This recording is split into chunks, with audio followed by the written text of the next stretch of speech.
Next is your reducing fractions notes. So up at the top of your sheet of paper, or draw a line if you didn't finish the last one, and then put reducing fractions.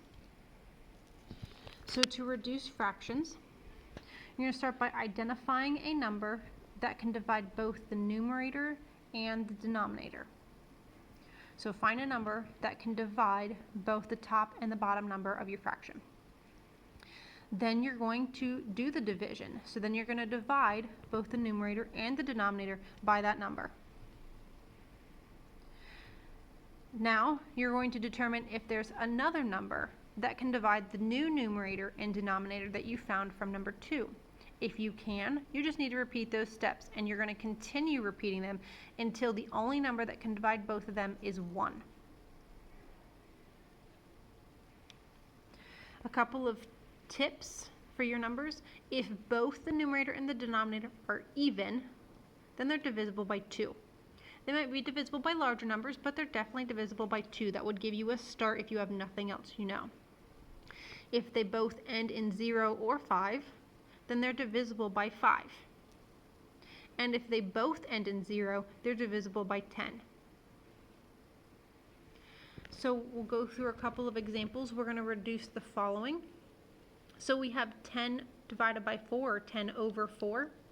So we need a number that can divide both of those. So because you have 10 and 4, those are both even, so we know it's divisible by 2. So you're going to divide both of those by 2. So we get 10 divided by 2. 10 divided by 2 is 5 over 4 divided by 2 is 2. Then you're going to check to see if there's a number that can divide both of those. Well, 2 is only divisible by 1 and 2. 5 is not divisible by 2, so the only thing that can divide both of these is 1, and that means we're done. So our answer is 5 over 2. 25 over 40. They both end in 0 or 5. We have 5 and 0. That means they're both divisible by 5. So we're going to divide both of these by 5. 25 divided by 5 is 5. And 40 divided by 5 is 8. Now we would check again. 5 is only divisible by 1 and 5. 8 is not divisible by 5, which means this is reduced completely.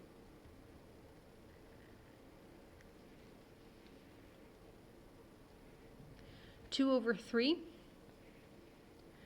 2 is your smaller number. 2 is only divisible by 1 and 2. 3 is not divisible by 2, which means the only thing that can divide both of those is 1, which means that is already reduced.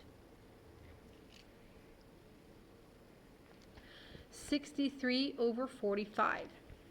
Now this one might be a little bit of a more tricky one, more complicated.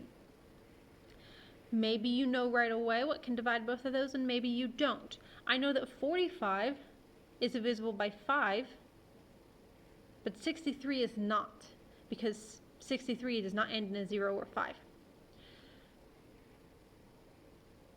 If you realize 6 plus 3 is 9, and 4 plus 5 is 9, that lets you know that both of those are divisible by 9. Otherwise, what I would recommend you do is just kind of work your way through some numbers. Start with 2. Well, you know that doesn't work because this one is not divisible by, or this is not an even number. Then you can move on to 3. You actually would see that both of these are divisible by 3. And you could start with that. And then you can move on. If it didn't work, you could try 4. And if that didn't work, you could try 5. And until at some point you get a number that would work. So you can either do divide by 3, and then you would have to do it again, or you could just go right into divide by 9. So let's go ahead and do divide by 9. The trick that I said with this one of how I knew it was 9, this number, if you add all those up, 6 and 3 gives you 9, and 4 and 5 gives you 9. If you add up your numbers and it equals 9, or a number divisible by 9, then you know it's divisible by 9. So 63 divided by 9 is 7. And then 45 divided by 9 is 5. Then I still need to check again because 9 might not have been your biggest one. I've got 5 and 7. 5 is only divisible by 1 and 5. 7 is not divisible by 5. So there's my answer. 7 over 5. The last one is 42 over 30. If you know a number right away that would work, you can go ahead and do it. If you don't, then you can start with, is it divisible by 2? And if it is, use it. And if not, move on to 3, and then move on to 4 and 5, and so on and so forth. If I look at these, I've got 42 and 30. Both of those are even, so I know it's divisible by 2. So I'm going to divide both of these by 2. 42 divided by 2 is 21. And 30 divided by 2 is 15. Now I've got 21 and 15. This is not an even number, so it's not divisible by 2. 21 is divisible by 3, and so is 15. So they're both divisible by 3, so that means we need to do it again. This time we're going to divide both by 3. So we're going to take our 21 divided by 3, which is 7. And then we're going to take our 15 divided by 3, which is 5. And that's the same answer we had up here. We already know that that one can't reduce more, so we know we're done. So you do need to make sure you continue on. Like in this example, 2 was not the biggest number that could divide both, so that's why later we had to do it again.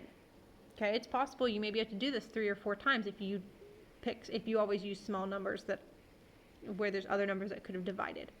Okay, so make sure you continue until both of the top and bottom numbers, the numerator and denominator, sorry about that, the numerator and the denominator are both only divisible by 1.